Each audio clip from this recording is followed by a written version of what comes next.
Hello everyone. मुख्यमंत्री अभ्युदय योजना में आपका बहुत बहुत स्वागत है। देखिए, सिविल में हम लोग का साइंस टेक जो चल रहा था, उस साइंस टेक में जो दूसरा हम लोग का टॉपिक था, वो टॉपिक क्या था? अपना था बायोटेक्नोलॉजी, है ना। तो हमने आपसे डिस्कस किया था कि अगर हम लोग अपने साइंस के पर्सपेक्टिव से देखें, है ना, या फिर अपनी टेक्नोलॉजी के पर्सपेक्टिव से देखें, ठीक है। तो अगर हम केवल यूपीएससी को ही अपने देखते हैं, तो यूपीएससी में साइंस और टेक्नोलॉजी बहुत ज़बरदस्त भूमिका निभाता है ना। जैसे आप 2016 से लो और अभी अगर 2023 तक की बात करो, तो जितने भी हम लोग के क्वेश्चंस हैं साइंस एंड टेक्नोलॉजी से, तो उनकी बहुत बड़ी भूमिका है। हर एक पेपर में आप देखेंगे 15 प्लस, मतलब किसी किसी सेट की, मतलब किसी किसी साल में 16 हैं, 18 हैं, और वो है किसके? साइंस से रिलेटेड हैं। और साइंस से कम कह लो, आप टेक्नोलॉजी से ज़्यादा कह लो, है ना। क्योंकि साइंस की बेसिक अंडरस्टैंडिंग तो हर लड़के को लगभग लगभग पता ही रहती है, लेकिन उसी में वो क्या मिक्स करता है? टेक्नोलॉजी। और एक और ट्रेंड आपको पता है कि कभी वो सिंगल लाइन के क्वेश्चन देता नहीं है ना। सिंगल लाइन के क्वेश्चंस वो नहीं देता। जैसे अभी हम लोगों ने डिफेंस पढ़ लिया, तो वो कभी नहीं पूछेगा कि शौर्य मिसाइल क्या है ना। या वो कभी नहीं पूछेगा कि पिनाका क्या है, या कोई भी एक्स वाई जेड, भीम पूछ ले, धनुष पूछ ले, पिनाक पूछ ले, तो वो कभी स्ट्रेट फॉरवर्ड तो पूछेगा नहीं। डीप स्टडी वहाँ पे मायने रखती है। मतलब एक ही टॉपिक की वो चार चार लाइंस देगा, और फिर उनको आपको डीपली सोच के और आंसर निकालना पड़ेगा, है ना। तो साइंस की भूमिका तो ये अपनी बहुत ज़्यादा है। अब अगर बात करें, तो हमने आपसे बताया था कि पहला जो हम लोग का था वो क्या हो गया भाई?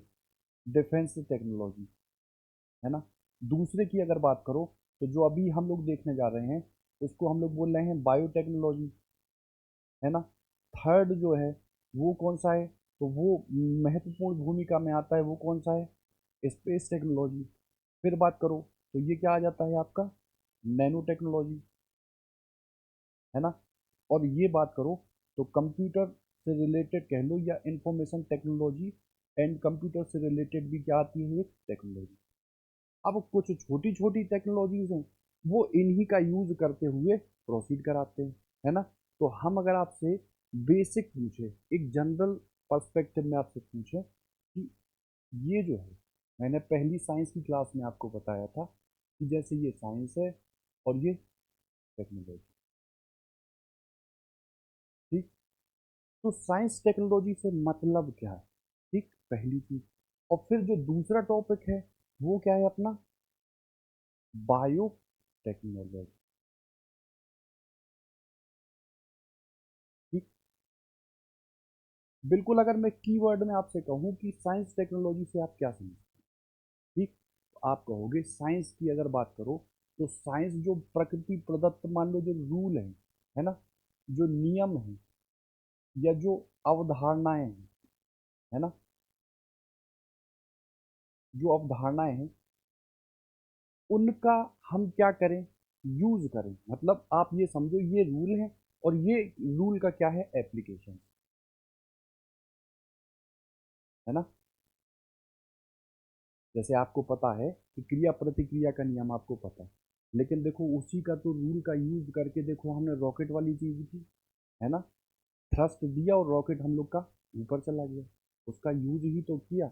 जैसे आपको पता है कि अगर केमिस्ट्री के पर्सपेक्टिव से देखें, तो हम बहुत अच्छे से ये जानते हैं कि क्रूड ऑयल जो है ना, ठीक, या आप एक शब्द में कह लो पेट्रोलियम की बात करें, तो ये तो हमको पता है कि प्रोसेसिंग हुई, पहले वनस्पतियां थी, वो धीमे धीमे धीमे धीमे दबती चली गई, और उनका जो क्या हुआ, ऑर्गेनिक था, तो वो जो है वो डिकम्पोज होती गई, और फाइनली आज हमको भूमि के नीचे क्या मिलता है? पेट्रोलियम, है ना। ये तो हमको पता था। अब उस पेट्रोलियम के मिलने से हमने और सारी चीज़ों को ईजाद किया ना। जैसे हमने मान लो यहाँ पेट्रोल यूज़ कर लिया, या हमने पैराफिन मोम यूज़ कर ली, है ना, है ना। फिर मान लो ये डीजल वाली चीज़ हो गई, है ना। या आप जैसे नेल पॉलिश यूज़ कर लो, है ना, उसी को हटाने के लिए आप पॉलिश रिमूवर ले लो, है ना। बहुत सारी चीज़ें यहीं से तो मिली हैं, ठीक। तो देखो ये इनको आइसोलेट करने वाली जो चीज़ है वो क्या एप्लीकेशन वाली चीज़ नहीं है। हम जानते थे कि ये चीज़ होती है, और उससे हमने इंडिविजुअली चीज़ों को निकाल लिया अपने वेलफेयर के लिए, अपने उपयोग के लिए। तो देखो ये एक हिसाब से टेक्नोलॉजी का ही तो पार्ट हुआ, है ना। आप कोई भी चीज़ लो जो साइंस है, जिसके रूल हैं, जैसे हम मान लो धारा पढ़ते हैं, है ना। तो धारा का यूज ही तो है, जो ये बल्ब जल रहा है, ये जल रहे हैं, इनका यूज ही तो है। हम बैटरी पढ़ रहे हैं, सेल पढ़ रहे हैं, तो उनका यूज ही तो है। तो वो काम कैसे करते हैं, है ना, या उनकी जो प्रोसेसिंग है वो कैसे होती है, और फिर उस प्रोसेसिंग को हम यूज में लाते हैं, तो वो किसकी भूमिका निभाता है, टेक्नोलॉजी। ठीक है, इतनी बात है। जैसे आप इंजन ही ले लो, है ना। तो बताओ इंजन में प्रोसेस होती है, जैसे नॉर्मल बाइक का ही इंजन ले लो, तो पेट्रोल के साथ ऑक्सीजन जो है वो क्या रहती है, दहन के रूप में काम करके प्रोसेस करती है। या स्क्रैम जेट, रैम जेट लो, तो हर जगह यूज है ना, हर जगह यूज है। तो ऐसे ही अगर मैं आपसे कहूँ बायोटेक्नोलॉजी से क्या मतलब, ठीक। तो एक तो है बायो, बायो का सीधा सा मतलब है जैव, है ना। और टेक्नोलॉजी का मतलब क्या है भाई, प्रौद्योगिकी, है ना। तो बायो टेक्नोलॉजी का क्या मतलब हुआ, ठीक। तो जैसे जो लिविंग क्रिएचर है, ठीक है, या आप कह लो,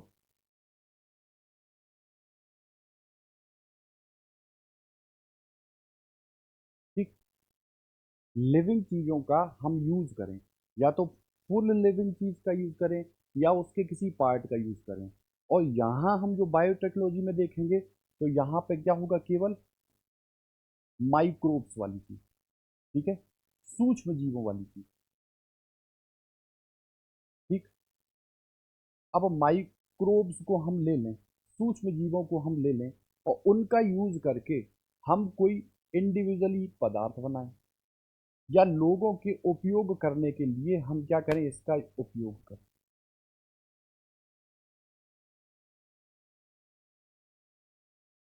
ठीक है।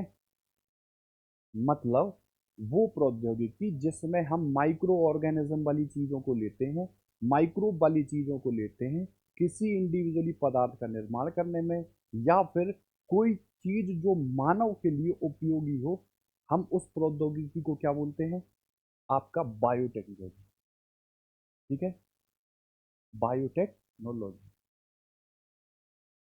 ठीक। ये तो नॉर्मल भाषा थी। इसको अगर हम लोग जनरल पर्सपेक्टिव में समझें, तो कौन कौन सी ऐसी चीज़ हैं जहाँ पे बायोटेक्नोलॉजी यूज होती है, तो आप जहाँ सर उठा के देखोगे, हर एक जगह बायोटेक्नोलॉजी का बहुत ज़बरदस्त यूज है। पुराने समय से ही अगर आप बात करो, तो पुराने समय में, जैसे हमने आपसे बात की कि जैसे ये आपका जो होता है गन्ना, है ना, तो गन्ने से सिरका है तो बनता, है ना। या आप कह लो एल्कोहल वाली चीज़ है, ठीक। या आप सुनते होगे एथेनॉल ब्लेंडेड पेट्रोल, सुनते हो ना, एथेनॉल ब्लेंडेड पेट्रोल, मतलब पेट्रोल में क्या मिक्स किया जा रहा है, एल्कोहल। तो देखो गन्ना से जो सिरका बनने वाली प्रोसेस है, उसमें भी हम काय का यूज करते हैं,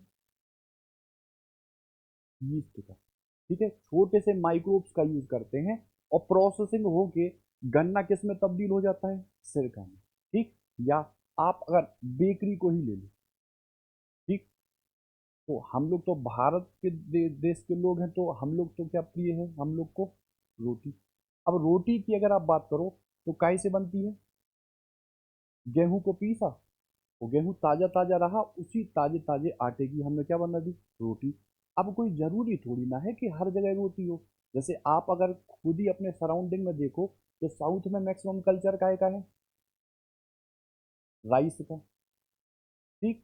और मान लो फॉरेन में बहुत सी सारी कंट्रीज हैं जहाँ पे आपको देख पता चलता होगा कि वहाँ मैक्सिमम ब्रेड यूज होती है, या टोस्ट यूज होते हैं, या पाव यूज होते हैं, या बेकरी में जो आइटम्स बनते हैं वो यूज होते हैं। ठीक। या आज की डेट में हम लोग जो यूज करते हैं, जैसे आप कहोगे बिस्किट,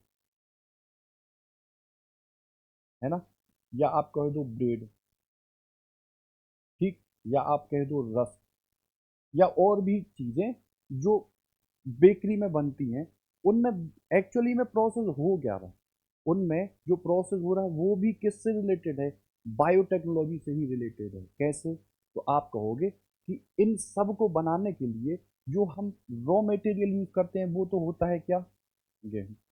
अब गेहूं को किया क्या जाता है, तो गेहूं को सड़ाया जाता है ना। और सड़ाने के लिए जो यूज करते हैं वो यही यूज करते हैं, क्या, यीस्ट। ठीक है। तो ये यीस्ट जो है ये गेहूं को सड़ाता है, और फाइनली जो हमको प्राप्त होता है वो क्या होता है, मैदा वाली चीज। और मैदा वाली जो चीज है वही यूज करके हम लोग बनाते हैं क्या, बेकरी में बिस्कुट हुआ, ब्रेड हुआ, जो भी एक्स वाई जेड जेड जो चीजें हैं, पाव है, बन है। ठीक। तो देखो, यहाँ बेकरी में क्या ये यूज नहीं हुआ, गन्ने से सिरका बनाने में क्या ये यूज नहीं हुआ, एल्कोहल की प्रोसेसिंग करने में बायोटेक्नोलॉजी का यूज नहीं हुआ। तो बायोटेक्नोलॉजी का ये तो छोटा सा यूज है ना, ये तो नॉर्मल यूज है। अभी हम वास्ट लेवल पे देखेंगे, हर एक वो चीज जो यहाँ इस प्रकृति में विद्यमान है उसको हम चेंज कर सकते हैं with the help of biotechnology. ठीक है। तो ये वाली चीज तो आपको क्लियर हुई। ठीक। अब देखो, और एक आध एग्जाम्पल लें, एक मिनट रुकना, एक आध और एग्जाम्पल लें। देखो,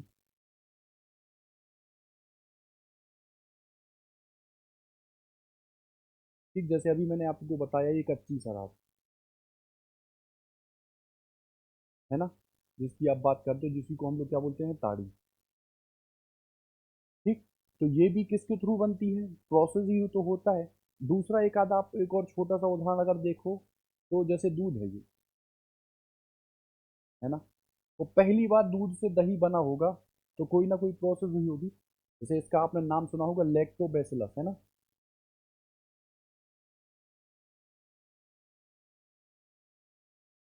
है ना। तो ये भी क्या है, बायोटेक्नोलॉजी के थ्रू ही हुआ होगा ये काम। तो दूध से दही का बनना, या कच्ची शराब बनाना, या बेकरी में जो चीज़ें यूज होती हैं उनका, या नॉर्मल यूज में आप कह लो कि जो पहला बताया था मैंने आपको, पहला क्या बताया था, गड्ढे से सिरका। ठीक।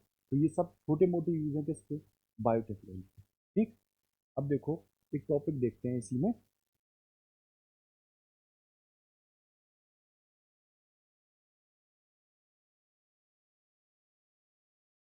ठीक।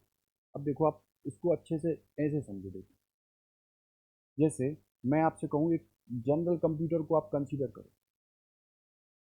ठीक। तो कंप्यूटर में क्या होते हैं, आपने सुना होगा सॉफ्टवेयर, और आपने सुना होगा क्या, हार्डवेयर। ठीक। तो जिन चीज़ों को हम छू सकते हैं, जैसे ये सीपीयू रखा है, या ये सिस्टम है, या ये आपका माउस है, या कीबोर्ड है, इन चीज़ों को हम छू पा रहे हैं ना, ये या ये जो कैमरा है इसको हम छू पा रहे हैं भौतिक रूप से।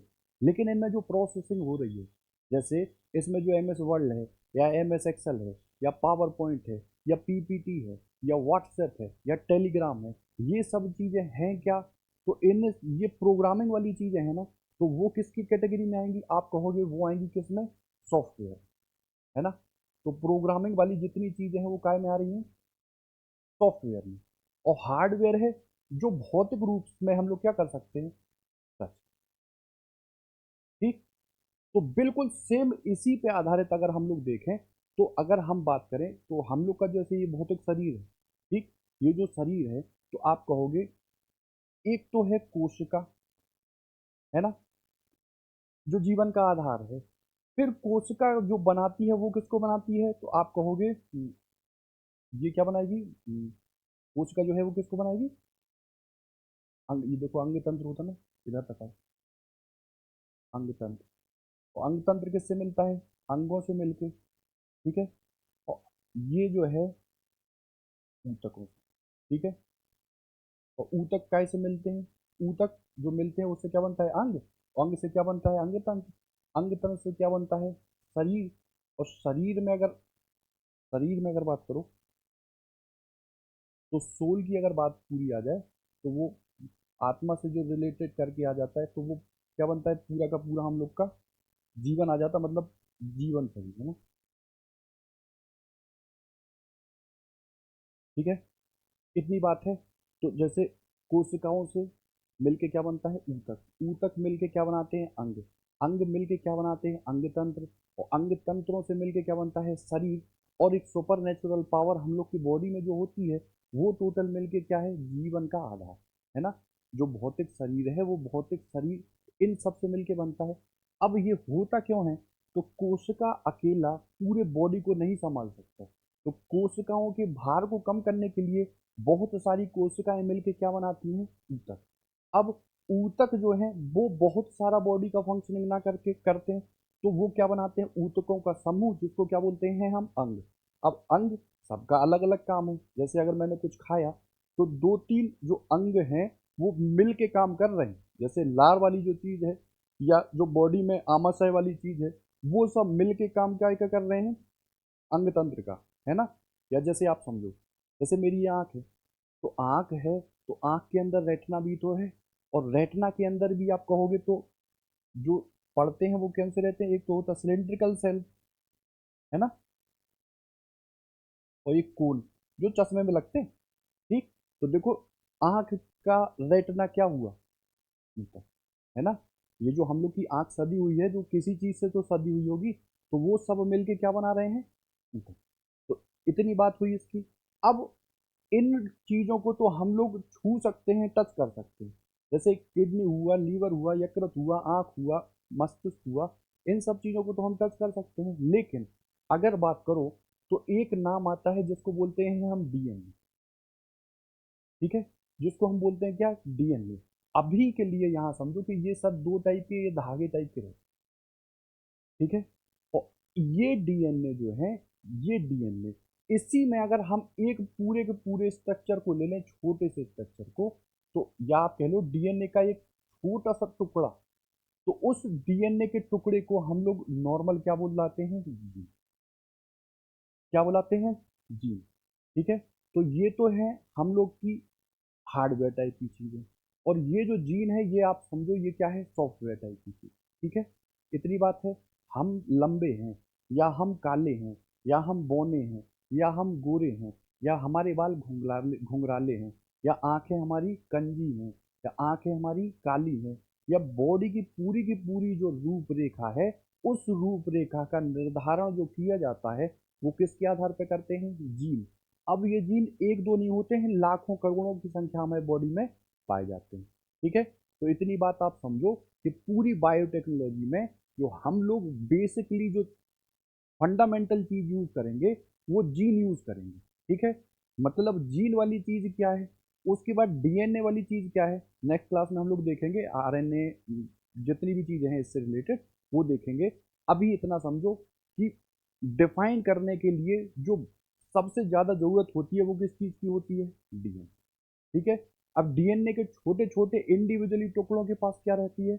सूचना, कि कोई इंडिविजुअली जो चीज है वो भविष्य में किस रूप से बनेगी।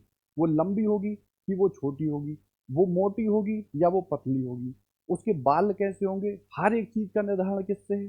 जीन। ठीक है। हर एक चीज का निर्धारण किससे है? जीन से।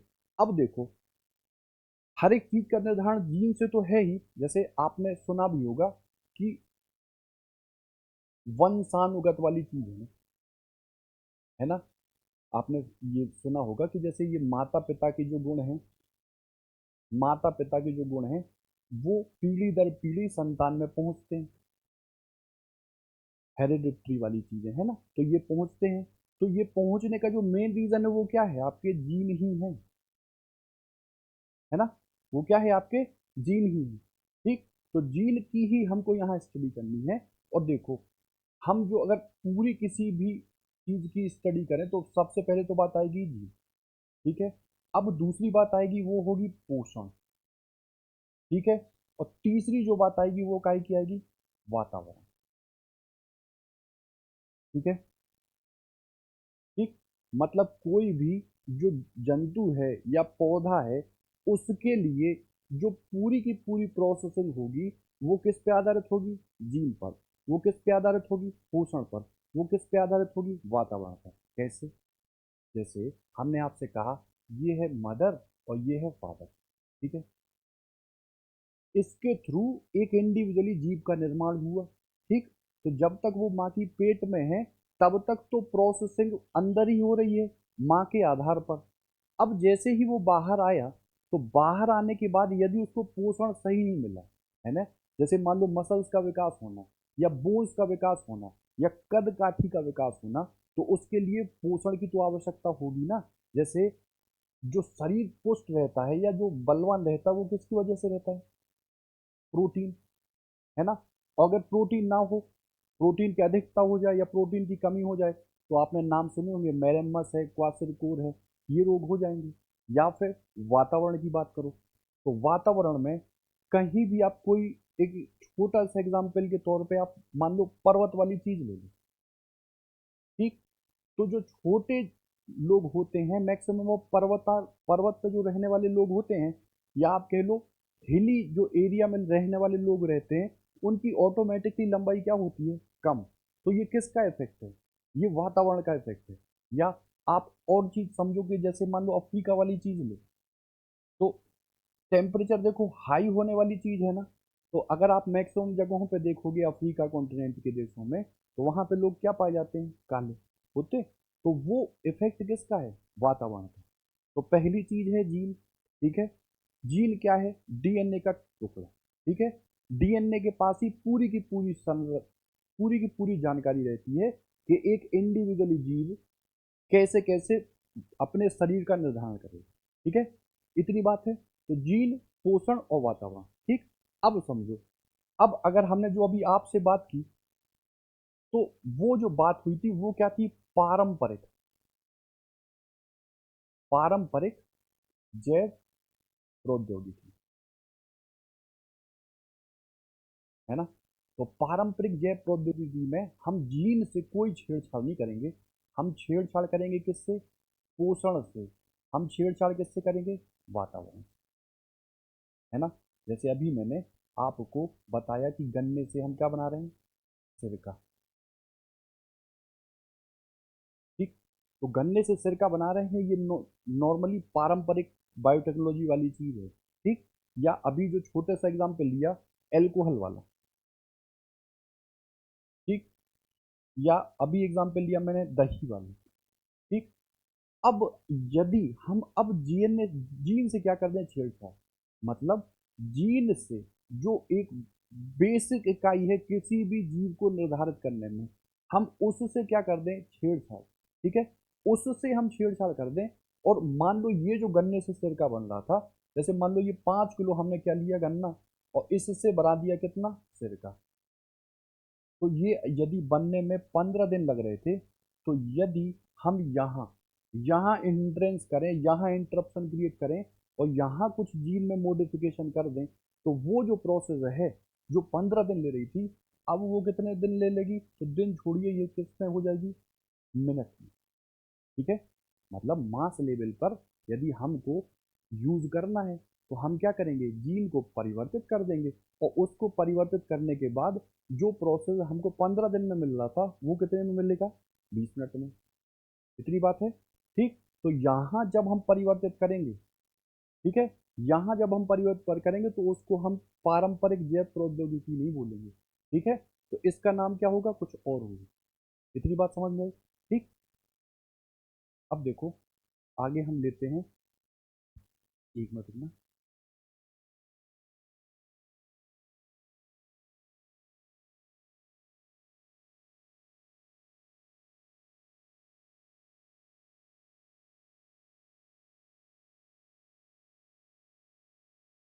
ठीक है, देखो, अब जो ये जो हमने प्रौद्योगिकी ली है, जो बायोटेक्नोलॉजी ली है, ठीक, तो जो हमने अभी ली है, मतलब जो सेकंड वाली ली है, उसको हम लोग क्या बोलते हैं, रिकॉम्बिनेंट। ठीक है,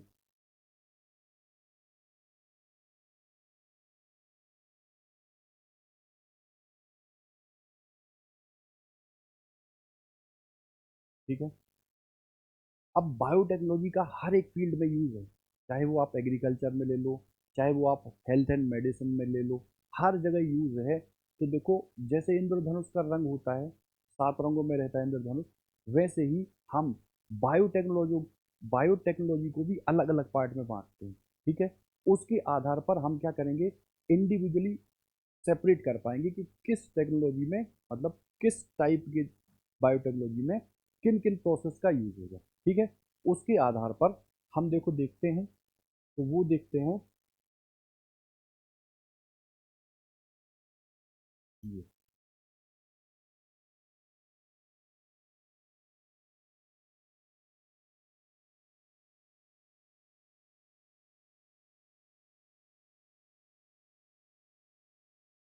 ठीक, कि बायोटेक्नोलॉजी का जो मेडिसिन में यूज है वो किस टाइप से होता है, बायोटेक्नोलॉजी का अगर हम लोग कृषि में यूज करें तो वो किस हिसाब से होता है, अगर एप्लीकेशन देखें बायोटेक्नोलॉजी का ऑफिस में, एनिमल हस्बेंड्री में, तो वो कैसे होता है, या एप्लीकेशन देखें बायोटेक्नोलॉजी का फूड प्रोसेसिंग में, वो कैसे होता है। ठीक, जैसे आप समझो बात को, जैसे हमने अभी आपसे कहा कि, जैसे आपने नाम सुना होगा,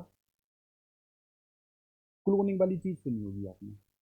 ठीक, आगे हम लोग डिस्कस करेंगे, या क्लोनिंग अभी आप रहने दो। आप ये समझो कि हम लोग के यहाँ मान लो जो गाय है ना, वो कौन सी है, मान लो देसी गाय। ठीक, तो देसी गाय है, बहुत अच्छे अच्छे फीचर हैं, नॉर्मल गाय है ना।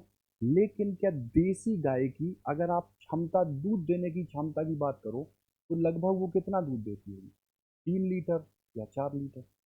ठीक, उसके बाद अगर देखो तो जो प्रजनन क्षमता टाइप की चीजें होती हैं, जैसे मान लो एक निश्चित समय तक ही तो गाय दूध देती है, उसके बाद दूध देना बंद होता है ना। तो वो जो गाभिन होती है, आप समझो कि वो कभी कभी 1 साल में, या कभी कभी टाइम एक्सीड कर जाता ना। और हम देख रहे हैं कि मान लो दिन प्रतिदिन जनसंख्या ज़्यादा बढ़ रही, तो उस जनसंख्या को अगर मिल्क या दूध की आवश्यकता है, तो हम क्या कोई एक ऐसी प्रोसेसिंग ना करें जिसके थ्रू हमको ऐसी गाय मिले, जो गाय क्या करे, सबसे पहली बात तो दूध जो है ना, वो क्या दे, ज़्यादा दे। ठीक है, दूध क्या दे, ज़्यादा दे। तो अगर हमारी मान लो ये नीड है, ठीक, तो इस नीड को भी हम with the help of biotechnology use कर सकते हैं। कैसे, तो आप कहोगे कि यूरोपियन कंट्रीज में अगर आप ले लो नीदरलैंड को, ठीक है, ठीक, तो वहाँ पर जो गाय पाई जाती है वो HF नाम होता है, कुछ नाम रहता है, ये न्यूज़ में भी था। तो HF जो गाय हैं, वो कद काठी से तो बहुत हैवी गाय होती है, और उनकी जो क्षमता होती है दूध देने की, वो लगभग 15 लीटर तक होती है। ठीक, तो हमने क्या किया कि अगर ये गाय हमारे यहाँ आती, ये गाय मान लो हम वहाँ से यहाँ ले आते, तो वहाँ कौन सा एरिया है, आप कहोगे वो पूरा ठंडा एरिया है ना। और हम लोग का जो मैक्सिमम एरिया है, तो वो कौन सा एरिया है, गर्म एरिया है। तो ये तो सर्वाइवल कर ही नहीं पाती, जो अभी मैंने आपको बताया वातावरण वाली चीज़, तो ये सर्वाइव कर नहीं पाती, और अगर करती तो ये बहुत जल्दी क्या पड़ जाती है, बीमार। ठीक, तो हमने बायोटेक्नोलॉजी का यूज़ किया और क्या कराया, ब्रीडिंग वाली चीज़। ठीक, क्या कराया, ब्रीडिंग वाली चीज़। और ब्रीडिंग में हुआ क्या, तो हमारे यहाँ का क्या रहा, देसी गाय, है ना, और वहाँ की क्या रही, गाय का जो मेल वर्जन था वो रहा, और उससे हमने क्या कराया, ब्रीड।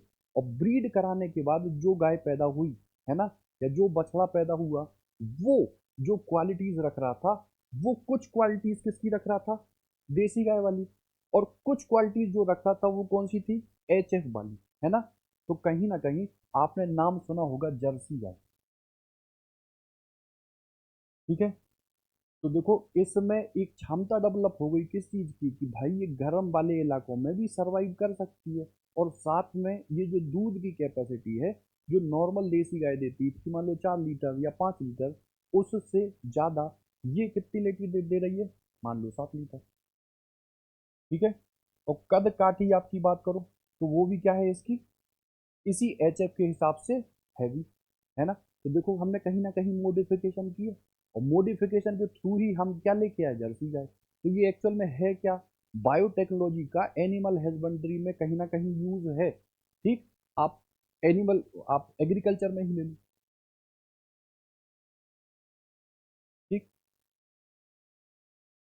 तो एग्रीकल्चर में आप यूज अगर नॉर्मल देखना चाहें तो पहले पहले हम जो यूज करते थे टमाटर, ठीक। तो टमाटर जो यूज करते थे वो 1-2 दिन में सड़ जाते थे।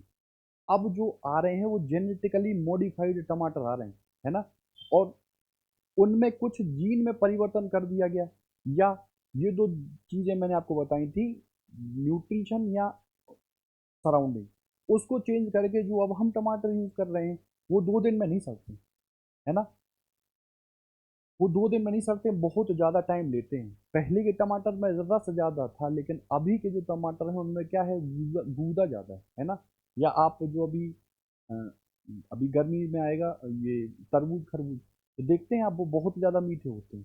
या पहले आलू बहुत मीठे होते थे, लेकिन अब आलू उतने मीठे नहीं होते। तो ये किस चीज़ की देन है, ये बायोटेक्नोलॉजी की ही देन है, कि हम चीज़ों को अपने उपयोग के लिए, अपने बेनिफिट के लिए क्या कर रहे हैं, चेंज कर रहे हैं, ठीक है। तो अभी देखेंगे हम लोग इसको, ठीक। और फूड प्रोसेसिंग में तो अगर हम लोग टेक्नोलॉजी यूज ना करते, हम लोग टेक्नोलॉजी यूज ना करते, देखो 100 साल पहले जनसंख्या कुछ और थी और अभी जनसंख्या कुछ और है। इतनी जनसंख्या के भरण पोषण करने के लिए प्रोडक्शन भी ज़्यादा होना चाहिए। अगर प्रोडक्शन कम होगा तो हम इतनी जनसंख्या को खिला नहीं पाएंगे, है ना। तो कहीं ना कहीं प्रोडक्शन को एनहेंस करने का काम भी किसने किया है, आप कहोगे बायोटेक्नोलॉजी, ठीक है। अब देखो ब्रीडिंग वाली जो चीज़ है वो केवल बर्थ से रिलेटेड ही नहीं है, ठीक। जैसे शुरुआत में जो वीट था या जो गेहूं था, है ना, तो गेहूं का जब उत्पादन होता था, कटाई होती थी, तो उसी में से कुछ अच्छे गेहूं को हम रख लेते थे अगले वर्ष में जुताई करने के लिए, ठीक है। ये रखते थे, तो उस अच्छे गेहूं में से कुछ खराब गेहूं को हम लोग निकालते चले जाते थे। तो बताओ, अच्छे को फिर बोया, ठीक है, तो फिर जो वैरायटी आई वो अच्छी ही तो आई, तो धीमे धीमे करके जो खराब गेहूं था वो क्या हो गया, चलन से बाहर, वो तो बाहर हो गया, तो हम लोग को क्या मिला, अच्छा गेहूं तो मिला। तो ये भी क्या किस कैटेगरी में है, आपकी ब्रीडिंग में, ठीक। फिलहाल हम बात कर रहे थे कि अलग अलग क्षेत्र में जो बायोटेक्नोलॉजी का यूज है, उसके हिसाब से हम बायोटेक्नोलॉजी को एक मोटा मोटी 7 टाइप में बांटते हैं। बांटते तो 8 9 10 टाइप में भी है, लेकिन जो दिया है नॉर्मल बुक में उनकी हम बात करते हैं। तो जो पहला टाइप है वो कहता है रेड बायोलॉजी। क्या कहता है, रेड बायोलॉजी, ठीक। तो रेड सुन के ही आपको वो क्रॉस वाली चीज याद अगर आ गई तो आप समझ लोगे कि जो हम लोग हेल्थ से रिलेटेड चीज है उसमें यूज करते हैं किसका, बायोटेक्नोलॉजी, ठीक है। अब देख लो जरा, this is the health branch and responsible according to the biotechnology innovation organisation for the development of more than 250 vaccine medication such as antibiotic regenerative therapies and the production of artificial organ, ठीक है। समझिए आप बात को, artificially organs भी biotechnology के हिसाब से बनना चालू हो गए, ठीक है। भविष्य में ये जो डिमांड रहती है नॉनवेज की या जो मीट की, तो उस डिमांड को पूरा करने के लिए सोचो लैब में ही सारी प्रोसेसिंग हो जाएगी। एक इंडिविजुअली कोशिका लेके उसका माइटोसिस या मियोसिस के हिसाब से विभाजन करेंगे, और फिर वो लगातार क्या करेगी, 2 से 4, 4 से 8 करके एक पूरा का पूरा वही चीज ले जाएगी जो बाहर मार्केट में क्या मिलता है हमको, हमें तो, ठीक है। तो ये है रेड बायोटेक्नोलॉजी, किस से रिलेटेड है, तो मेडिकल फील्ड वाली चीज़ों में जब हम यूज़ करते हैं बायोटेक्नोलॉजी का, तो वो जो टाइप है वो किस में जाता है, आपका रेड बायोटेक्नोलॉजी, ठीक है। जैसे अगर मैं आपसे कहूँ कि ये है, मान लो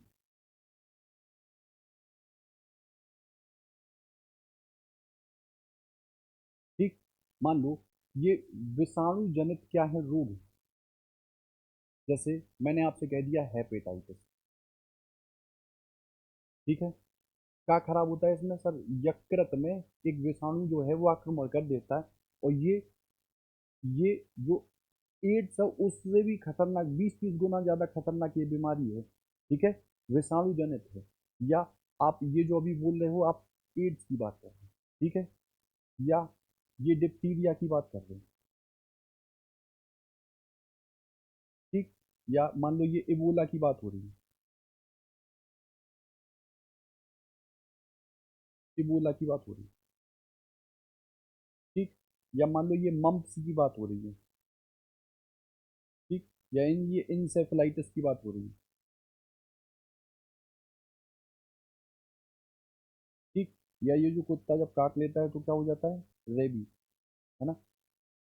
मान लो ये रेबीज की बात हो रही है, ठीक। या ये जो वायरस जनित जो रोग हैं उन सब की बात हो रही है। तो कहाँ हम यूज़ कर दें बायोटेक्नोलॉजी का, कि जिससे हम आधार बना के ये बोल पाएँ कि हाँ बहुत अधिक यूज़ है बायोटेक्नोलॉजी, ठीक। तो अगर आप नॉर्मल देखो, तो अभी जैसे हम लोगों ने वैक्सीन देखी है ना। बहुत नाम सुने होंगे आपने, मॉडर्ना का नाम सुना होगा, कोविशील्ड सुना होगा, कोवैक्सीन सुना होगा, जॉनसन एंड जॉनसन की वैक्सीन सुनी होगी।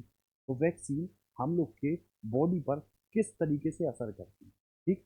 तो देखो कुछ पोर्शन बायोलॉजी का है और कुछ पोर्शन टेक्नोलॉजी का है। तो अगर हमने मान लो पोलियो वैक्सीन ली, ठीक है, पोलियो वैक्सीन का यूज किया, तो इस पोलियो के वैक्सीन में जो वायरस हैं जिनसे इंडिविजुअली ये होता है, उसी का आप कह लो कटा हुआ या मृत रूप रहता है, ठीक है, डेड रूप रहता है। वैसे तो आप जानते भी होंगे कि ये जीव और अजीव के बीच की चीज है क्या, विषाणु, ठीक है। अभी आगे हम पढ़ेंगे कि कैसे इसमें प्रोटीन आ जाता है। ये समझो, ये पोलियो वाली चीज थी। तो इस जो वैक्सीन है, इसमें ऑलरेडी क्या पड़ा हुआ है, मतलब आप समझ लो डिस्ट्रॉयड टाइप की चीज, ठीक है। मतलब हाथ पैर इसके आप काट दो और इंडिविजुअली उसमें 2 बूंद भर दो किसी की इसी बात। अब इसको पिलाया, तो इसको जैसे ही पिलाया, तो पिलाने के बाद इसने बॉडी पर प्रभाव किया, है ना। और चूंकि ये बहुत ज़्यादा तेज नहीं था, तो इसने जो प्रभाव किया वो बहुत कम किया। अब वो प्रभाव किया, तो उस प्रभाव को हटाने के लिए हम लोगों के WBC के बी और टी सेलों ने काम करना शुरू किया, है ना। बी और टी सेलों ने काम करना शुरू किया, तभी आपको क्या बुखार आया, पहली चीज। और एक बुखार आने के बाद जो चीज जनरेट हुई वो क्या हुई, एंटी बॉडी, ठीक है। मतलब ये हमारे शरीर में बीटा और टी सेल जिन्होंने इसको खदेड़ने वाली चीज की या इसको इसको हटाने की चीज की, उसके आधार पर हमारी बॉडी में क्या जनरेट हुआ, एंटीबॉडी। और वो एंटीबॉडी अब भविष्य में कभी भी अगर इस टाइप का कोई वायरस आएगा, तो उसको डिस्ट्रॉय करने में क्या है, भूमिका निभाएगी। तो ये तो था अपना, समझ लो नल वॉय, ये क्या था, नल। लेकिन जो भविष्य में आएगा, तो ये हमारी बॉडी में ऑलरेडी जो एंटीबॉडी है जो डेवलप है, वो इसको हटाने में क्या करेगा, सहायता। लेकिन अगर मान लो हमने ये ड्रॉप ली ही नहीं होती, तो क्या हमारी बॉडी में बी और टी सेलों ने फंक्शनिंग की होती, क्या एंटीबॉडी डेवलप हुए होते। जब फंक्शनिंग हुई ही नहीं, एंटीबॉडी डेवलप हुई ही नहीं, और बाद में अगर कोई वायरस इसी जैसा आया, तो देखो अगर वो, ये तो डेड वाली चीज है ना, ये तो कमजोर वाली चीज है। और अगर वो भयंकर आया, वो हैवी वायरस आया, तो कहीं ना कहीं बॉडी को दिक्कत हो जाएगी। उसी के लिए देखो किसका यूज किसका किया जा रहा है, बायो टेक्नोलॉजी का। यही सेम चीज आप कहोगे, ये जो आया है ना अपना कोविड, ठीक। तो इतने हल्के क्वेश्चन तो पूछेगा नहीं, जैसे अभी 2021 में ही बहुत जबरदस्त क्वेश्चन पूछा था बायोटेक्नोलॉजी में ही, कोविशील्ड और कोविवैक्सीन से रिलेटेड, है ना, है ना। तो इनकी प्रोसेसिंग क्या है, अलग अलग। काम करने की प्रोसेसिंग इन दोनों की क्या है, अलग अलग, है ना। देखेंगे वो भी। तो ये तो था आपका रेड टेक्नोलॉजी वाली, ठीक है। अब बात करो ग्रीन टेक्नोलॉजी। तो ग्रीन टेक्नोलॉजी से सीधी सी आपको बात समझ में आ रही है हम बायोटेक्नोलॉजी का यूज करें अगर अगर एग्रीकल्चर पर्सपेक्टिव में, किसमें, एग्रीकल्चर पर्सपेक्टिव में अपने आप को प्रॉस्परस करने के लिए हम जैव प्रौद्योगिकी का अगर यूज करते हैं तो वो किस कैटेगरी में आता है, तो वो आता है आपका ग्रीन टेक्नोलॉजी। ठीक है, देखो जैसे खरपतवार है या जो कीटनाशक हम लोग यूज करते हैं, तो वो यूज करते हैं, उनकी एक कोई प्रॉपर फंक्शनिंग होती होगी। देखो, it is used by more than 13 million farmers पूरे विश्व में फाइट पेस्ट। ठीक है, nourish crops and strengthen them against micro organism and extreme weather event such as drought and forest. ठीक, कहीं सूखा है, कहीं बहुत अधिक पानी है, तो उनमें भी हम लोग का जो एग्रीकल्चर है, जो वनस्पतियां हैं, जो पेड़ पौधे हैं, वो सरवाइव कर जाएं, उनको करने के लिए हम जहाँ यूज करते हैं टेक्नोलॉजी का, वो टेक्नोलॉजी कौन सी होती है, ग्रीन। ठीक है, तो ग्रीन से आपको केवल क्या याद रखना है, वनस्पति। ठीक है, इतनी बात हो गई। ठीक है, नेक्स्ट आती है वाइट टेक्नोलॉजी। ठीक, वाइट बायोटेक्नोलॉजी। ठीक, तो इंडस्ट्रियल यूज में, प्रोडक्शन में हम जहां बायोटेक्नोलॉजी यूज करते हैं, वो क्या कहलाएगी, वाइट बायोटेक्नोलॉजी। देखो, द इंडस्ट्रियल ब्रांच, ठीक है, जो इम्प्रूव करती है काय को, मैन्युफैक्चरिंग प्रोसेस को, और development of biofuels and other technology to make industry more efficient and sustainable. ठीक है, मतलब दीर्घ काल तक जो चीज़ें हैं वो नुकसान ना करें, आने वाली पीढ़ी जो है वो भी इनका उपभोग कर पाए। तो इंडस्ट्रीज की जो प्रोसेसिंग है उसको हम लोग बेहतर बनाने के लिए जब बायोटेक्नोलॉजी का यूज़ करते हैं, तो वो कहलाती है आपकी वाइट बायोटेक्नोलॉजी। ठीक है, ठीक, अब बात करो येलो की। येलो बायोटेक्नोलॉजी कहाँ यूज होती है। ठीक, तो हृदय से रिलेटेड बहुत सारी समस्याएं हो रही हैं, या कोई बोलता है एलडीएल बढ़ गया, एचडीएल बढ़ गया, या कुकिंग ऑयल जो है वो बार बार अगर आप यूज़ करो तो वो कार्सिनोजेनिक हो जाता है, बॉडी के लिए हार्मफुल होता है। तो कैसे हम बायोटेक्नोलॉजी का यूज़ करें और उस यूज़ के तहत हम क्या ले जाएं, जो ऑयल वाली चीज़ें हैं, देखो ये, देखो क्रांति पढ़ी होगी आपने, भूरी लाल नीली पीली क्रांति सारी पढ़ी है। वैसे ही ये यहाँ येलो वाला क्या था, पीला। तो पीली वाली चीज़ जो थी वो दलहनी की थी ना, है ना, और तेल वाली चीज़ से रिलेटेड भी था, है ना। तो यहाँ पर जो ये है ब्रांच, ये फोकस करती है किसको, फूड प्रोडक्शन को। ठीक है, जैसे इट कैरीज आउट रिसर्च, मतलब रिसर्च के लिए आगे बढ़ाते हैं किसको, कम करने को, saturated fats in cooking oil, मतलब जो पकाने वाला जो तेल होता है उसमें हम सेचुरेटेड फैट की मात्रा को कम कर दें, और किसके थ्रू, अपनी बायोटेक्नोलॉजी के थ्रू। ठीक है, तो ये किस में आएगा, येलो। पहली है रेड, दूसरी है आपकी ग्रीन, और तीसरी है आपकी येलो। ठीक है, पेस्ट से रिलेटेड समस्याओं से लड़ने के लिए बायोटेक्नोलॉजी का यूज, आप कह दोगे कौन सा, ग्रीन। ठीक है, इंडस्ट्रीज में हम जो प्रोसेसिंग करते हैं वो प्रोसेसिंग सस्टेनेबल रहे, इको फ्रेंडली रहे, इन्वायरमेंट फ्रेंडली रहे, तो वो जो बायोटेक्नोलॉजी की ब्रांच जाएगी वो किस में जाएगी, तो आप कहोगे इसके जस्ट पहले वाली, और वो पहली वाली कौन सी थी, वाइट। ठीक है, कुकिंग ऑयल वाली चीज़ है तो वो किस में जाएगी, येलो। यहीं आप और समझ लो कि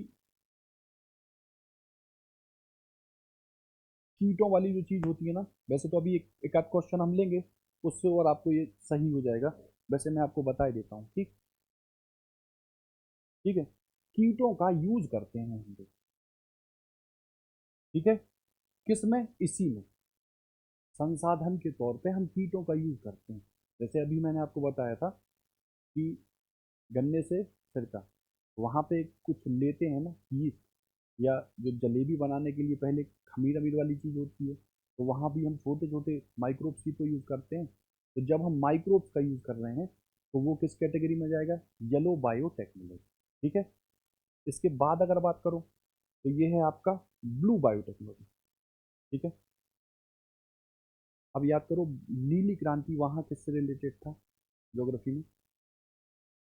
तो नीली क्रांति मत्स्य उत्पादन से रिलेटेड करता था। क्या? नीली क्रांति। तो यहाँ पे हम लोग ब्लू बायोटेक्नोलॉजी पढ़ रहे हैं। तो ब्लू बायोटेक्नोलॉजी का बहुत जबरदस्त वास्ट यूज है। ठीक है, आप सोच के बताइए कहाँ यूज है। ठीक, तो जितनी भी हम लोग वाटर बॉडीज देखते हैं, बड़ी वाटर बॉडीज, ठीक है, जैसे महासागर हैं, जैसे समुद्र हैं, तो वहाँ पर हम इंडिविजुअली क्रिएचर्स को ले, ठीक है, जैसे बहुत, अभी मैं आपको बताता हूँ एग्जांपल। तो जब भी ब्लू की बात आएगी, ब्लू टेक्नोलॉजी की बात आएगी, और वो टेक्नोलॉजी बायो होगी, तो हम लोग करेंगे क्या? तो ये है जो मैरीन रिसोर्सेज हैं, है ना, जो समुद्र से पाने वाले जो संसाधन हैं, जो हम लोग प्राप्त करते हैं, जो एक्वाकल्चर से रहते हैं, उनका हम यूज़ करते हैं किस में? कॉस्मेटिक्स में यूज़ करते हैं, है ना, साबुन का मतलब ये चीज़ें हैं ना, क्रीम व्रीम वाली, उसमें। उसके बाद हेल्थ केयर प्रोटेक्शन प्रोडक्ट्स में, और फिर इसके साथ साथ ब्रांच जो है वो मोस्टली यूज्ड है biofuel from certain micro algae, है ना, जो माइक्रो एल्गी है उससे हम बायोफ्यूल भी बना सकते हैं। साथ में जो हम लोग समुद्र से रिलेटेड चीज़ें पा रहे हैं, उनका कॉस्मेटिक्स में यूज़ कर सकते हैं। जैसे आपने सुना होगा या आप जानते भी होंगे कि जैसे जो समुद्र में जो जो जीव हैं, है ना, तो वो समुद्र में जो जीव है, तो समुद्र के बिल्कुल अंदर तक तो लाइट नहीं जा पाती ना, है ना, और लाइट की अनुपस्थिति में भी क्या होती है? फोटोसिंथेसिस होती है।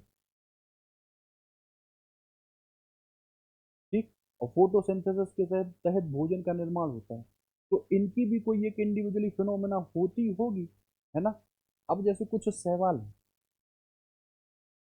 है ना, तो ये हमारे लिए जबरदस्त यूज के हैं, है ना। तो ये मिल कहाँ से रहे हैं? एक्वाकल्चर से ही तो मिल रहे हैं। तो एक्वाकल्चर की चीज़ों से हम यूज करके बायोटेक्नोलॉजी का अपना उपयोग के लिए लें, तो वो किस कैटेगरी में आएगा? Blue biotechnology. ठीक है, किसमें? Blue biotechnology. इसके मैं आपको और उदाहरण बताता हूँ, ठीक है, जो हम लोग के क्वेश्चन पूछे गए हैं, उससे आपको ज़्यादा क्लियर होगा। ठीक,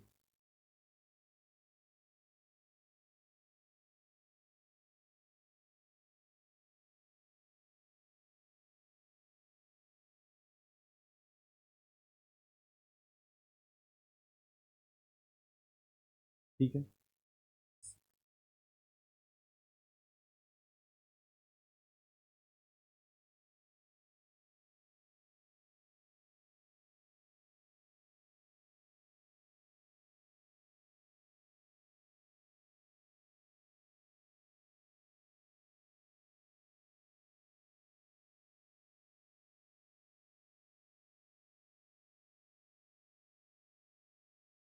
ठीक है। बहुत सारे शैवाल होते हैं, और ऐसे जीव जिनमें मेरुदंड नहीं होता है, उन जीवों के थ्रू हम लोग बहुत सारी मेडिसिन का निर्माण करते हैं। और ये जो है मैक्सिमम जो मेडिसिन है वो कैंसर की दवाओं के रूप में यूज होती है। ठीक है, दूसरे की अगर बात करो, तो इसी में है आपका, ठीक है,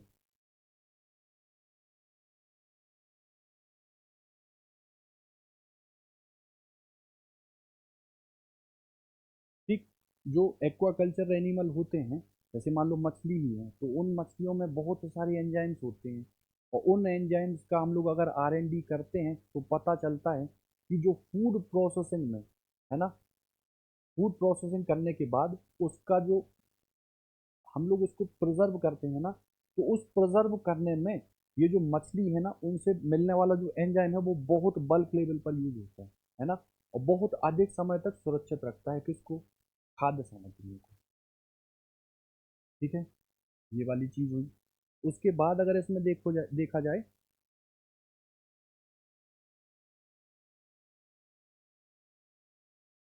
ठीक है, तो इसमें हाँ, मछलियों में ये कोलेजन और आपका जिलेटिन, ठीक है, ये भी मछलियों में पाया जाता है, ये भी हम लोग यूज करते हैं। ठीक है, ठीक है। साथ में हम लोग बायोपॉलीमर्स का निर्माण भी कर सकते हैं।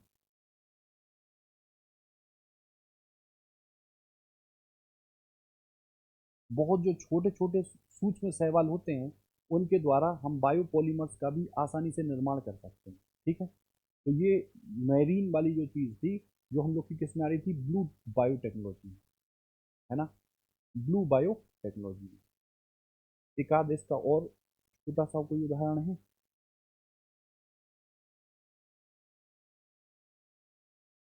ठीक है। बायोपॉलीमर्स तो मिल गए, और आप कह लो तो डोलो स्टेटिन, डोलो,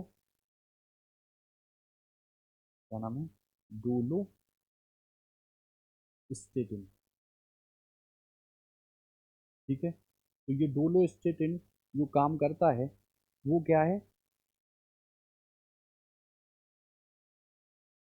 ये कोई एक पदार्थ है जो ब्रेस्ट कैंसर के इलाज करने में यूज होता है। ठीक है। तो शैवालों का बहुत अधिक यूज है। वो क्रिएचर्स जो सूर्य की अनुपस्थिति में भी भोजन का निर्माण करते हैं फोटोसिंथेसिस की प्रोसेस से, उनकी वर्किंग के आधार पर भी हम एनालाइज करते हैं। साथ में जो कॉस्मेटिक्स हैं, उनमें यूज़ करते हैं हम लोग। उसके साथ साथ जो मछलियाँ हैं, उन मछलियों में पाए जाने वाला कोलेजन और जिलेटिन है, उसका भी हम लोग यूज़ करते हैं। बायोपॉलीमर्स का निर्माण भी बहुत छोटे छोटे शैवालों के थ्रू हो सकता है। और इसको ये याद रखो, डोलो स्टेटिन क्या है, डोलो स्टेटिन मैरीन एक्वाकल्चर वाली जो चीज़ है, वहाँ से पाया जाने वाला एक कोई चीज़ है, जिसको हम लोग यूज़ करते हैं ब्रेस्ट कैंसर के इलाज में। ठीक है। तो ये बात हुई आपकी किसकी, ब्लू बायोटेक्नोलॉजी। ठीक है। और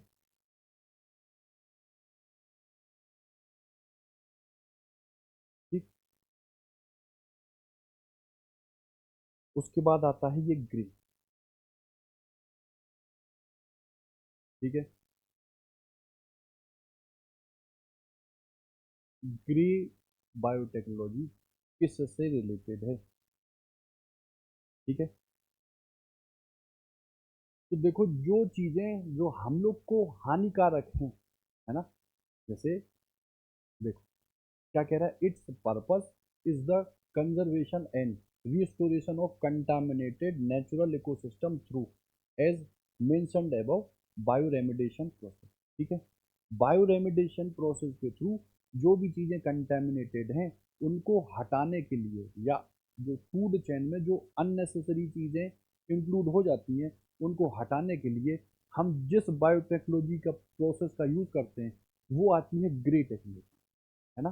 जैसे आपने सुना होगा कि आरओ है, रिवर्स ऑस्मोसिस है ना। तो अनवांटेड जो चीज़ें हैं जो हमारी बॉडी के लिए हानिकारक हैं, उनको हटा देता है ये आरओ, है ना। तो ऐसे ही हम बायोटेक्नोलॉजी का यूज़ करेंगे, और कंटेमिनेटेड या प्रदूषित चीज़ों को इंडिविजुअली हटाने के लिए हम यूज़ करेंगे, वो कहलाएगी आपकी ग्रे बायोटेक्नोलॉजी। ठीक है। ठीक है। अब बात करो गोल्ड बायोटेक्नोलॉजी। ठीक। ये नाम बिल्कुल आप याद रखे रहे ना, क्योंकि देखो यूपी पीसीएस में तो सीधे सीधे नामों पर ही आ जाता। जैसे एक बार उसने पूछा है हमसे ब्लैक बायोटेक्नोलॉजी। ठीक। और अभी मैंने आपको रेड बताई, तो वो किससे थी, मेडिसिन वाली चीज, मतलब हॉस्पिटल्स वाली चीज़ों से रिलेटेड थी ना। जैसे जो वैक्सीन बन रहे हैं, है ना, उन वैक्सीन को बनाने में हम टेक्नोलॉजी का यूज़ कर रहे हैं, वो रेड में जा रही है ना। साथ में अब भाई ये आई थी येलो, है ना, ऑयल वाली चीज़ थी। आपने सुना ग्रीन, तो ग्रीन में सर ये वनस्पति वाली चीज़ थी, है ना। अभी मैंने आपको बता दिया वाइट, तो इंडस्ट्रियल पर्पस से यूज़ हो रही थी। ठीक। उसके बाद और कौन सी आई थी, तो अभी जस्ट मैंने बताया वो कौन सी थी, ब्लू, तो ब्लू वाली भी हो गई थी। फिर आपकी ये आई गोल्ड। तो क्या है गोल्ड का मतलब, गोल्ड चीज़ ही अनमोल है ना। तो सेम इस चीज़ में भी क्या है, कि अगर जैसे सपोज करो, कि सपोज ये करो आप कि हमारे पास बायोलॉजी की है नॉलेज, ठीक है, और इंफॉर्मेशन टेक्नोलॉजी की भी है ज़बरदस्त नॉलेज। ठीक है। दोनों की नॉलेज है, एक बायोलॉजी की भी और एक इंफॉर्मेशन टेक्नोलॉजी की। तो दोनों की नॉलेज को अगर हम कंबाइंड कर दें, और अभी मैंने जस्ट आपको समझाया कि ये जो जैसे ये है क्या आपका दो धागे नुमा स्ट्रक्चर हेलिक्स टाइप में पाए जाते हैं। वाटसन एवं क्रिक ने इसका पता लगाया था। इसको हम लोग बोल रहे थे डीएनए, है ना। और इसका अगर छोटा सा एक पार्ट आप काट दो तो इसमें पूरी की पूरी क्या रहती है जानकारी कि इंडिविजुअली क्रिएचर भविष्य में किस टाइप का होगा, कौन सा उसको रोग होगा, कितना वो लंबा होगा। ठीक है, इस चीज का हम यूज करते हैं, पहली चीज। तो इसका हम यूज करके अगर देखें तो अभी हम नेक्स्ट क्लास में देखेंगे डीएनए की जो है ना संरचना, उसमें क्षार भी होते हैं, है ना। उसमें आपका नाइट्रोजन बेस भी होता है ना। तो इन्हीं क्षारों में ये होता है एक second AGPC, adenine guanine thymine cytosine. ये क्या होते हैं? क्षार। ठीक है, ये क्या होते हैं? क्षार। और नाइट्रोजन से कंबाइंड होते हैं तो ये नाइट्रोजनस क्षार कहलाते हैं। ठीक, इनका एक सीक्वेंस निकलता है, इनका एक सीक्वेंस निकलता है। ठीक, जैसे आप, मैं आपसे कहूँ AGPC, ठीक है, ये आपने कहा एडेनिन, आपने ये कहा ग्वानिन, ये आपने कहा थायमिन, और ये आपने कहा साइटोसिन। ठीक, तो ये दोनों एक दूसरे से कनेक्ट होते हैं डबल बॉन्ड हाइड्रोजन से, और ये दोनों कनेक्ट होते हैं ट्रिपल बॉन्ड हाइड्रोजन से। ठीक, तो अभी पढ़ेंगे भी कि ये टूटना आसान होता है, वो टूटेगा देरी से। तो हम बायोलॉजी का यूज करें नॉलेज का, और इंफॉर्मेशन टेक्नोलॉजी को उससे कंबाइंड करने के बाद यहाँ पे चेंजेस करा दें। मतलब ये जो एक पैटर्न आ रहा, इस पैटर्न में चेंज करा दें तो हमको बहुत सारी चीज़ों का पता चल सकता है। ठीक, तो बहुत सारी चीज़ों का अगर पता चलेगा तो जो डिफरेंट टाइप की डिसीज होती है ना, उनको हम बहुत आसानी से ओवरकम कर सकते हैं। ठीक, है ना। या इंडिविजुअली चीज़ों में हम सुधार कर सकते हैं। जैसे मैं आपको एग्जांपल दूं, जैसे सुपरमैन वाली चीज़ है। ठीक, तो आप डीएनए से छेड़छाड़ कर दो, और डीएनए से छेड़छाड़ करने का मतलब है जीन का स्ट्रक्चर आप चेंज कर दो। उस जीन में जो इन्फॉर्मेशन कलेक्ट है, उस इन्फॉर्मेशन से आप ये पता कर लो कि इस इन्फॉर्मेशन से घाटा है या फायदा है। 30 साल की एज में क्या बाल कम होंगे या ज़्यादा होंगे, या काला है या गोरा है, या मतलब चीज़ों जो हैं वो चेंजेस कर दो, और उन चीज़ों को चेंज करने के बाद अपने हिसाब से क्या कर दो, मॉडिफिकेशन। और मॉडिफिकेशन करने के बाद जो एडवांस वर्जन कहलाएगा वो क्या हो जाएगा? सुपरमैन। लेकिन कहीं ना कहीं ये वर्ल्ड के लिए एथिक्स के पर्सपेक्टिव में क्या है? हानिकारक है। तभी तो हम इसका यूज नहीं कर सकते हैं। जैसे मैंने अभी आपको बताया, ये जो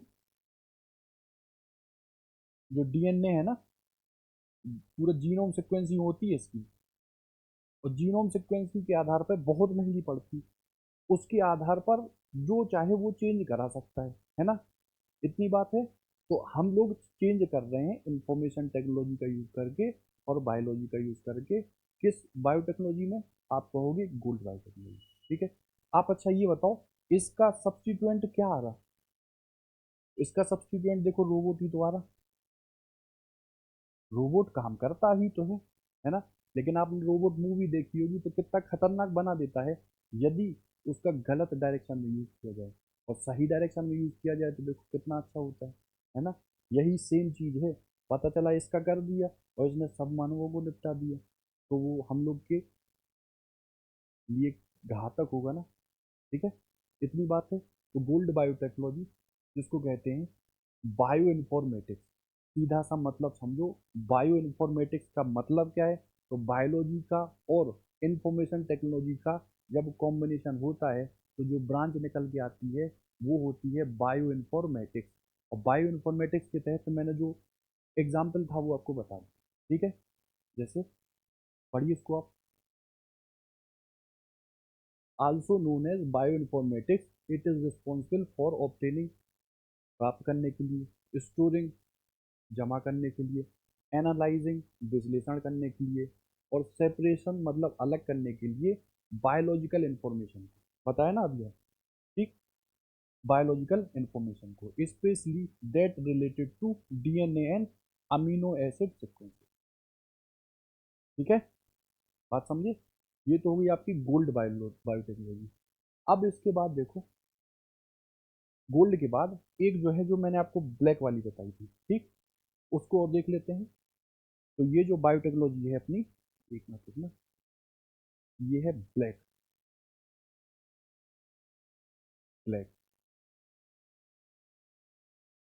और डार्क।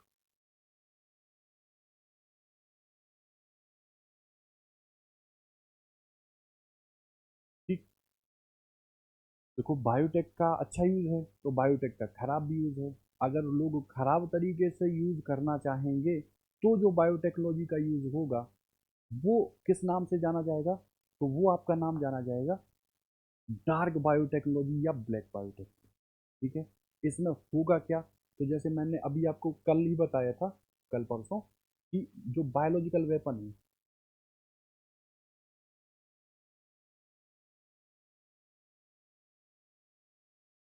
है ना, कोविड आपने देखा भी होगा। तो ऐसे ही बायोलॉजिकल वेपन है, मतलब जैव हथियार हैं, जैविक हथियार हैं, या इंडिविजुअली कोई भी चीज़ है, हमने उसको तेजी से स्प्रेड करा दिया, है ना।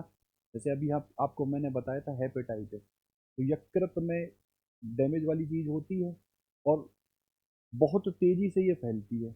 ऐसे ही जब हम लोग इंडिविजुअली माइक्रोब्स का यूज करेंगे और ह्यूमन वेलफेयर में नहीं, मानव जाति को खत्म करने में, या आप कह लो डिफेंस के रूप में कह लो, या युद्ध के रूप में, बदला लेने के रूप में, तो वो जो टेक्नोलॉजी आएगी बायोटेक्नोलॉजी, वो काय में आएगी? आपकी ब्लैक बायोटेक्नोलॉजी में या डार्क बायोटेक्नोलॉजी।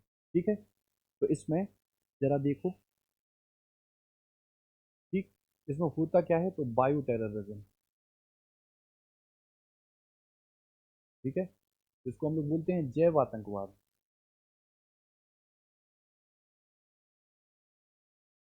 ठीक है, जैव आतंकवाद।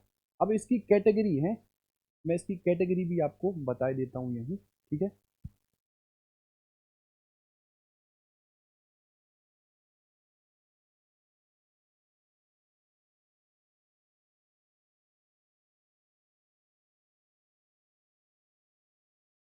ठीक है, जो कि बायो टेररिज्म में ही यूज होगा।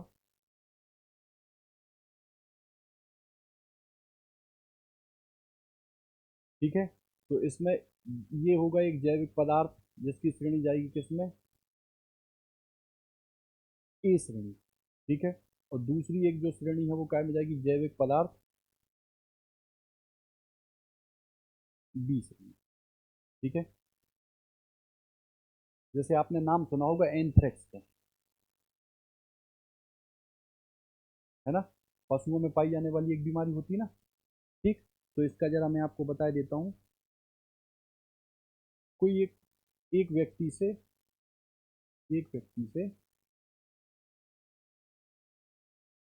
किसी दूसरे व्यक्ति में बहुत आसानी से क्या हो जाती है? ट्रांसफर।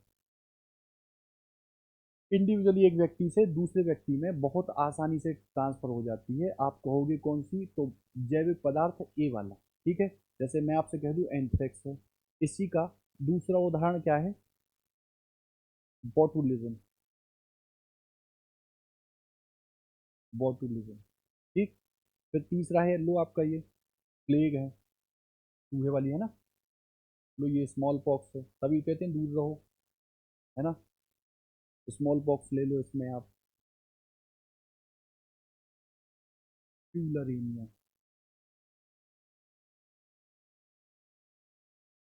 तो ये किस कैटेगरी में जाती हैं? ये जाती हैं आपकी बायो टेररिज्म की, पार्ट नंबर ए, जैविक पदार्थ ए। ठीक है, बात करो जैविक पदार्थ बी की, तो जो जैविक पदार्थ बी है थोड़े स्लो गति से फैलते हैं। ठीक है, मतलब इनका जो फैलना है ना, वो थोड़ी मंद गति से, थोड़ी मंद गति से। ठीक है, किसके कंपैरिजन में? तो जैविक पदार्थ ए के कंपैरिजन में। इसका उदाहरण अगर देखें, ठीक है, तो ये है टाइफस फीवर और क्यू फीवर। ये है क्यू फीवर और ये है आपका टाइफस फीवर।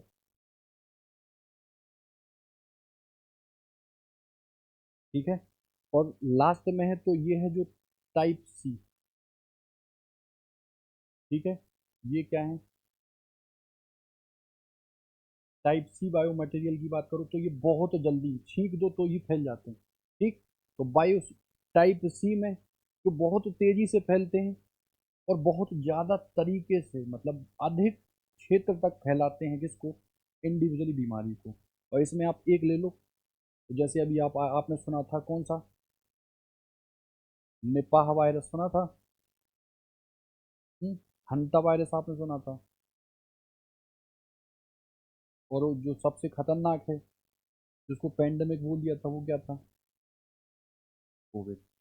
ठीक है, ठीक, तो इनको बनाया जाता है टेररिज्म को प्रमोट करने के लिए, इंडिविजुअली देश को खत्म करने के लिए, या बहुत सारी डिप्लोमेसी चीज़ें चलती हैं, जैसे इनको बना लिया, इन्हीं का एंटीबॉडी डेवलप कर लिया, उसका जो हम लोग के पास तोड़ हो इंडिविजुअली देश में फैला दिया, और बाद में कुछ समय बाद हमने ही ये बता दिया कि देखो हमारे पास इसका क्या है, तोड़ है, या हमने इसका क्या बना लिया है, एंटीबॉडी। ठीक है, तो ये काय में आ रहे हैं, ब्लैक टेक्नोलॉजी में, बायोटेक्नोलॉजी में, या इसी को हम लोग क्या बोलते थे, दूसरा नाम क्या है, इसका दूसरा नाम क्या है टेक्नोलॉजी का,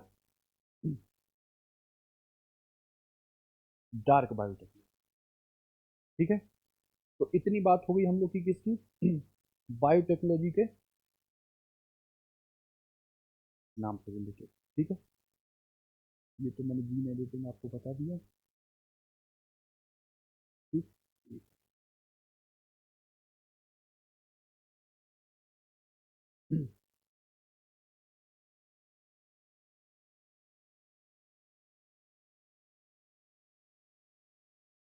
ठीक है, तो बायोटेक्नोलॉजी का जो बेसिक अंडरस्टैंडिंग थी हमने वो पूरी की पूरी आपकी समझ ली कि बायोटेक्नोलॉजी हम कहाँ यूज़ करते हैं, है ना, जो पारंपरिक बायोटेक्नोलॉजी है वो क्या है, और जो रिकॉम्बिनेंट बायोटेक्नोलॉजी है वो क्या है।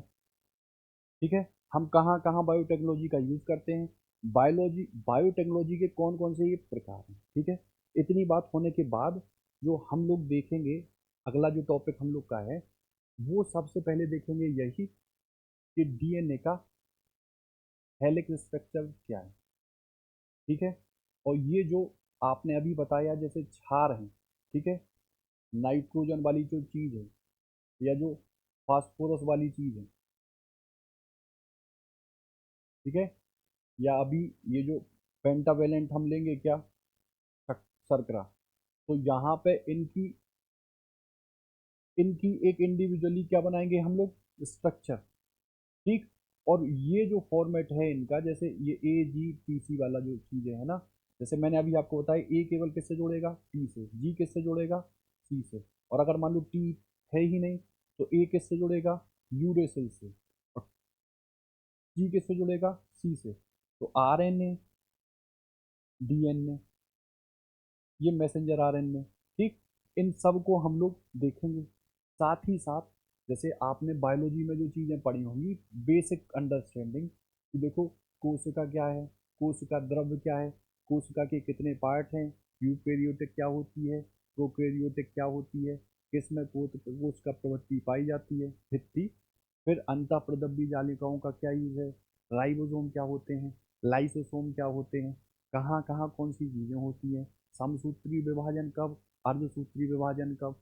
ठीक है, इतनी बातें जो चीज़ें हैं उनको हम एक क्विक रिव्यू में लेके और तुरंत आएंगे अपना किस पे, RNA पे और DNA पे, किस टाइप से इनकी सिक्वेंसिंग होती है, कहाँ ये चीज़ें बनती हैं, और फिर हम लोग क्या पढ़ेंगे अपने आगे वाली टॉपिक पर। ठीक है, तो एक तो आप रिवाइज कर लेना बायोलॉजी की जो बेसिक चीज़ें हैं, उनको आप रिवाइज कर लेना। ठीक है, मैं आपको बता ही देता हूँ या लिखे देता हूँ जो मेन मेन चीज़ें हैं।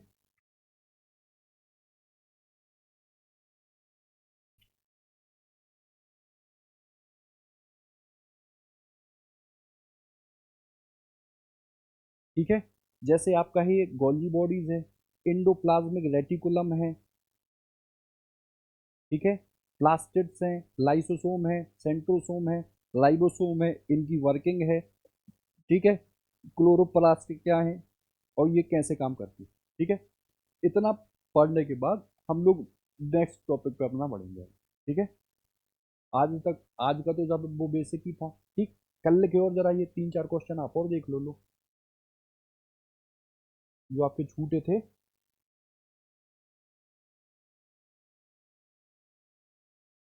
ठीक।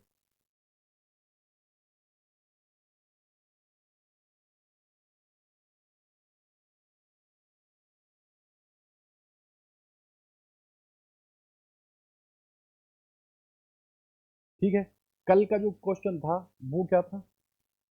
वो था भैया, भारत बराक 8 मिसाइल जो नेक्स्ट जनरेशन है, किसने विकसित की है, भारत ने किस देश के साथ? ठीक है, तो आप कहोगे ये इजराइल वाली चीज थी। फिर कौन सी भारतीय नौसेना की नाभिकीय ऊर्जा द्वारा संचालित पनडुब्बी है?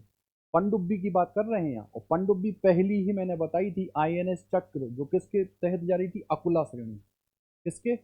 अकुला श्रेणी। तो देखो, आईएनएस सिंधु वीर तो ये सिंधु घोष वाली चीज थी, शल्की वाली चीज थी, तो सुमार वाली चीज थी, तो मेन चीज कौन थी? आईएनएस चक्र। ठीक है, उसके बाद देखो,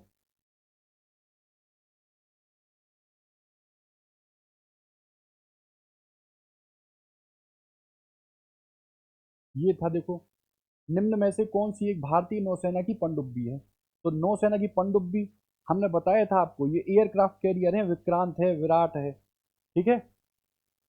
तो पनडुब्बी कौन सी हो गई? तो सिंधु श्रेणी में आती थी, सिंधु रक्षक। ठीक है, अगर आपको ये दोनों आते थे और मान लो इस में था, तो सिंधु श्रेणी में आ गया था, सिंधु रक्षक। ठीक है, निम्नलिखित में से भारतीय वायुसेना का कौन सा विमान हवा से हवा में पुनः ईंधन भरने का काम करता है? अब देखो, ये विमान हम लोगों ने इतने डीप में पढ़े नहीं थे, है ना, तो इनको आप गूगल कर लेना, आपकी थोड़ी नॉलेज और बढ़ जाएगी। वैसे ये है कौन सा? Illusion IL-78। ठीक, यही आपको बताना है, या छोड़ो।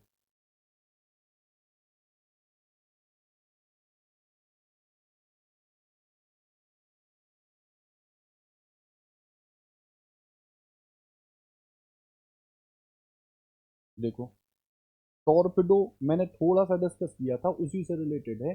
INS अस्त्रधारणी, जिसका हाल ही में समाचारों में उल्लेख हुआ था, कौन सा सर्वोत्तम वर्णन सही है? तो उभयचर उद्दीपित तो नहीं था, नाभिकीय शक्ति से रिलेटेड पहली वाली थी, और जिसको चक्रवाला बोल रहे थे, और ये था टॉर्पिडो प्रमोशन और पुनर्प्राप्ति जलयान। ठीक है, तो ये था आपका, ये बहुत पहले आया, IS 2016। ठीक, ये था थर्ड से रिलेटेड, थर्ड और IAEA।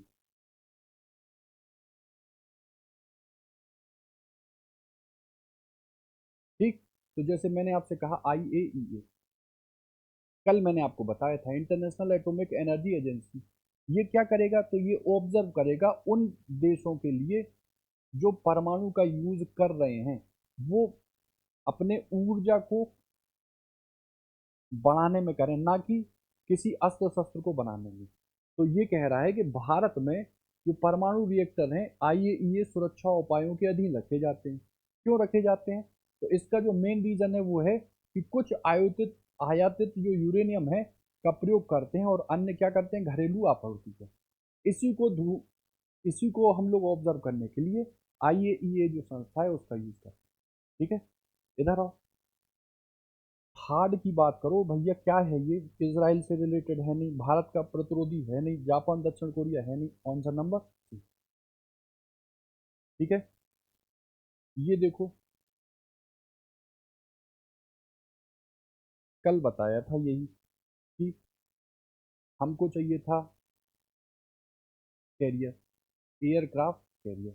हम बहुत ज़्यादा कैपेबल तो थे नहीं, लेकिन यहाँ इस नाम से, एडमिरल गोस्टकोव नाम से, यहाँ पे इनके पास भी विमान वाहक पोत था, उसमें दुर्घटनावश लग गई थी आग। उन्होंने हमको क्या कहा कि भाई हमसे तुम ले लो, हम लोग तो नीडी थे ही, तो हमने इसको लिया। इसको ठीक ठाक करने के बाद, और हमने क्या किया, इसको अपने जगह पे नाम दिया, और वो नाम क्या कहलाए? INS विक्रमादित्य। ठीक है, विक्रमादित्य लीज पे लिया था, कितने वर्ष के लिए? 10 वर्ष के लिए। लिया था तो 2013 में, 2023 हो गया, लेकिन अभी भी हमने इसको दिया नहीं है। तो क्या है ये? नौसैनिक विमान वाहक जहाज था। ठीक। बाकी जो चीजें हैं बायोटेक्नोलॉजी से रिलेटेड, उनको देखते हैं हम कल। ठीक है।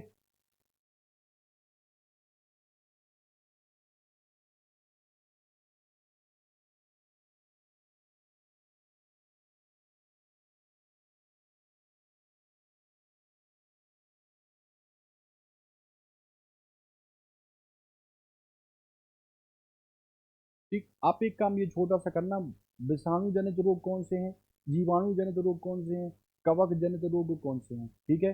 अच्छे यूज में हम अगर यूज करें जीवाणुओं का, तो वो कहाँ पे यूज करते हैं, कवक का यूज हम लोग कहाँ कहाँ पे करते हैं, शैवाल जो है वो कहाँ कहाँ पे करते हैं, और इनके बीच में कैसे कैसे चीजें बढ़ती हैं। ठीक। जैसे ये जो अभी मैंने हमें विषाणु जनित रोग बताए, जिसमें मैंने आपको एक छोटा सा बताया यकृत में होता है, ऐसे ही सब जो विषाणु हैं वो बॉडी में अलग अलग जगहों को प्रभावित करते हैं ना। जैसे पोलियो अलग करता है ना। जैसे फेफड़ों को खराब कौन करता था, तो आप कहते थे कोविड वाला था, है ना। तो इन सारे के सारे के बारे में आप थोड़ा सा पता लगाना। ठीक है। ठीक है। तो आज क्लास रहने देते इतनी। ठीक है, बाकी देखते हैं हम लोग नेक्स्ट क्लास में।